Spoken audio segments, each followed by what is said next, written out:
আর মোটামুটি 5টা 5:30 থাকি, তাই তো? মনে করো 6টা 6:30 হয়। আর তোমাদের দাবিটা কি? থাকি নাকি? স্যার দাবিটা বলবো, মার্জনা করবেন মানে যদি স্যার খুশি থাকে, আনন্দ থাকে, তাহলে আপনিও খুশি, ফ্যামিলিও খুশি, সবাই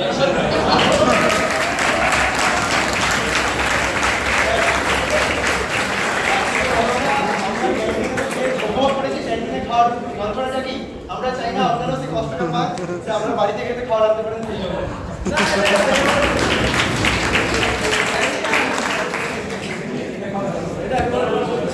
আনন্দ আছে।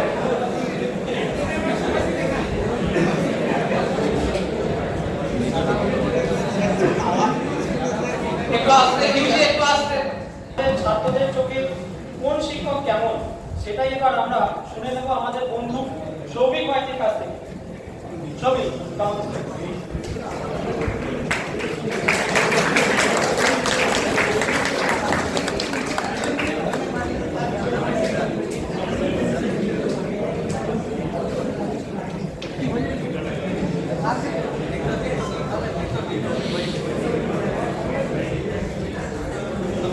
নমস্কার। আজকের এই বিশেষ দিনে এখানে উপস্থিত সমস্ত শিক্ষক মহাশয়দের আমার সশস্ত্র প্রণাম জানাই। আর এখানে উপস্থিত আমার সকল সহপাঠীবৃন্দ, আমার সকল জুনিয়রদের জন্য অনেক অনেক ভালোবাসা ও শুভেচ্ছা। আজ আমরা এখানে উপস্থিত হয়েছি এবং আমাকে এখানে বলতে দেওয়ার সুযোগ করে দেওয়ার জন্য সবাইকে অসংখ্য অসংখ্য ধন্যবাদ জানাই। আজকে টিচার্স ডে, আজকের এই বিশেষ দিনে আমি আমার স্যারদের নিয়ে কিছু বলতে চাই, যেটা আমি আমার এই বিগত 1 বছর আমার এসএসসি চলাকালীন উপলব্ধি করেছি। ভুল ত্রুটি মার্জনা। প্রথমেই আসি এপি স্যারের কথায়। এপি স্যার তিনি এক ভারী মজার মানুষ। স্যার অসম্ভব শান্ত স্বভাব। স্যারকে আমি কোনোদিনও দেখে মনে হয়নি স্যার কোনো বিষয় নিয়ে চাপে বা চিন্তায় রয়েছে। মিস্টার ফুলের মতো স্বভাবসিদ্ধ ভঙ্গিতে স্যারের সেই চা খাওয়া, ক্লাসে ঢুকে পড়াশোনা করে কি হবে বলে স্যারের সেই বিখ্যাত কথাগুলো সত্যি ভিন্ন রকম। তারপরে আসি আরকে স্যারের কথায়। এখানে এসেই আমি প্রথম আরকে স্যারের সম্বন্ধে যেটা শুনেছিলাম, RK sir the god of quantum mechanics. স্যারের হয়ে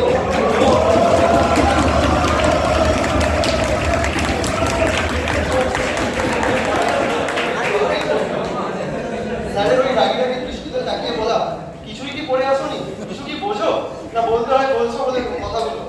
পরীক্ষার সময় স্যারের সেই বিখ্যাত রিক্যাপিচুলেশন, আর একটা ক্লাসে সবসময় ভয় ভয়ে পরিবেশ সৃষ্টি করে রাখা। টিএন স্যারের সেই নিখুঁত বোর্ড ওয়ার্ক, লাইন টেনে পার্টিশন করে পড়ে লেখা। মিড সেম এলেই এই এটা পারবে তো বলে একটা কোশ্চেন বলে দেওয়া। আর আমাদের প্রতিটি পেপারে হয়ে উঠতো ক্লাসিক্যাল মেকানিক্স বা ইলেকট্রোডাইনামিক্স। সিডি স্যারের ক্লাস মানেই এই বলো তো এটা ফিজিক্যাল সিগনিফিকেন্স কি, আচ্ছা এগুলো বুঝতে পারবে তো, এই বলে স্যারের স্ক্যাটারিং এর সেই টানা 3 ঘন্টার ক্লাস আমি কোনোদিনও বলবো না। এরপরে আসি এসএসএন স্যারের কথায়। এসএসএন স্যারের আমার প্রথম খুব রাগ হতো। আচ্ছা স্যার কি মানুষ নয়, বাড়ি গিয়েও রাত 1টার সময় অ্যাসাইনমেন্ট পাঠায়।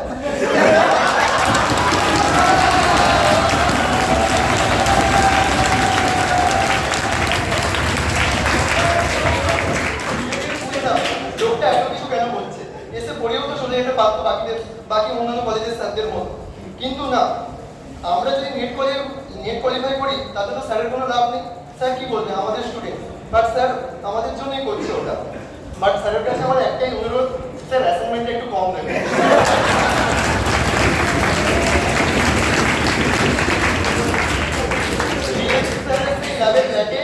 আর নিউক্লিয়ারের স্যারের সেই তোমরাই বলো বলে স্যারের সেই কোশ্চেন, আর আমরা হাঁ করে বসে থাকা। আর এসি স্যার মানে আইজিং মডেল স্ট্যাটিস্টিক্যাল মেকানিক্স।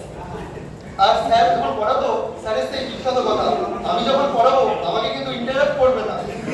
বোর্ডের অল্প জায়গায় ধরে স্যারের লেখা, আর তারপরে আমরা যখন বলতাম স্যার একটু বড় লিখুন, স্যার বলতো এর থেকে বড় আমি লিখতে পারবো।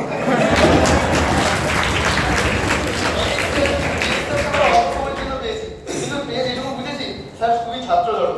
স্যার আমাদের ক্লাস নিতে এলে একটাই কথা বলতো, এই আজকে কিন্তু একটা অনলাইন ক্লাস নেবো, তোমরা কিন্তু জানি। এরপরে আসি আমি রাজকুমার দা এবং জগদীশ দার কথায়। জগদীশ দার সাথে আমাদের খুব একটা ইন্টারেকশন না হলেও রাজকুমার দা সত্যি অন্যান্য কলেজের ল্যাব অ্যাটেন্ডেন্টের মতো নয়, এটা দাদা ফোন। যখনই যা কিছু সমস্যা হয়েছে ব্রেডবোর্ড থেকে শুরু করে মাল্টিমিটার সবকিছুই রাজকুমার দা বলার আগেই পৌঁছে দেয়।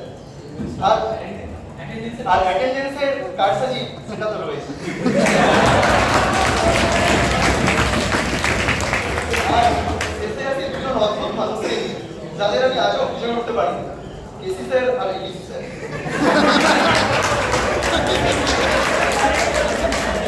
কেসি স্যারের সেই ফার্স্ট ম্যাথমেটিক্যাল ফিজিক্সের ক্লাস আর স্যারের সেই নাম্বার সিস্টেম পড়ানো, যা আমি মনে করি আমাদের কোনো স্টুডেন্টই এমএসসি ফিজিক্সে কেউই আজ অব্দি ভুলে উঠতে পারবে বলে মনে হয়।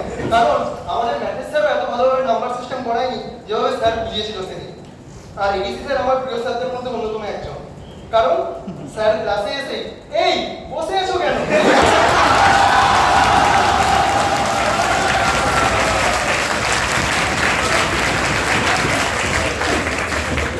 একটা কলেজের স্টুডেন্টের প্রত্যেকের খাতাও যে চেক করা হয় সেটা এডিসি স্যার না দিলে আমরা বুঝতে পারতাম না। প্রত্যেকটা বেঞ্চে গিয়ে স্যার খাতা চেক করে বলতো, এই করছো তো, পরীক্ষায় কিন্তু কিছুই করতে পারে না। তারপরে লেজেন্ডারি ইকুয়েশন, তারপরে লেজেন্ডারি ইকুয়েশন সলভ করতে করতে হঠাৎ এই একটা sin x by x এর গ্রাফ আঁকো তো।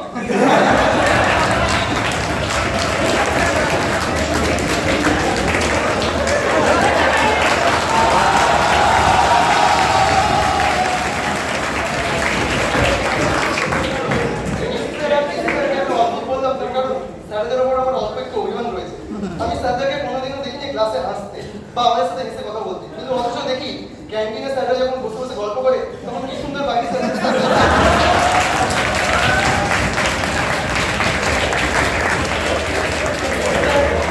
আমাদের এখন অল্প হাসে বই, কিন্তু এডিসি স্যার আজ অব্দি পর্যন্ত আমাদের সাথে হেসেছেন। খালি লাস্ট যেদিন ফার্স্ট সেমের ক্লাস নিয়েছিল সেদিন স্যার একটু ইমোশনাল ভাবে বলেছিল, তোমাদেরকে আমি অল্প বকি, কিন্তু তার মানে এই নয় যে তোমাদেরকে আমি ভালোবাসি না, তোমাদেরকে সত্যি ভালোবাসি। কিন্তু স্যার তাই আমার স্যারদের কাছে একটাই প্রশ্ন, স্যার আপনি কেন আমাদের সাথে এরকম ভাবে হেসে হেসে কথা বলেন?